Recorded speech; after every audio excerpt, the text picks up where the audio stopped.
In this video, I'll be showing you how to fix TikTok Studio black screen. It's a very simple method, so if you find this video helpful, be sure to drop a like and subscribe. Now, if TikTok Studio lacks administrative privileges inside the Windows kernel, its capture hooks will be blocked from reading high-performance 3D game engine frames, resulting in blank black windows.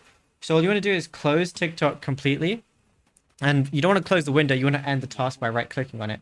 Then what you want to do is locate the TikTok icon on your desktop. So I'm just going to go ahead and find mine right now. If I can't find it, then all I want to do is just go to TikTok right here. And then all I'm going to do is right click on it. And then I want to run it as administrator instead. Just run it as administrator every single time, because that's going to be basically the easiest way to go ahead and ensure that it runs properly. And then what you could also do is force compatibility rendering mode. So all you want to do is launch your TikTok Studio and locate your active sources display panel, which is right here. Delete any current buggy capture source block entirely by highlighting it and then just going ahead and clicking the trash icon on it, or right clicking and then clicking delete. Then press the plus, and then you want to add a new source, which can be a game capture or a screen capture or a window capture more like.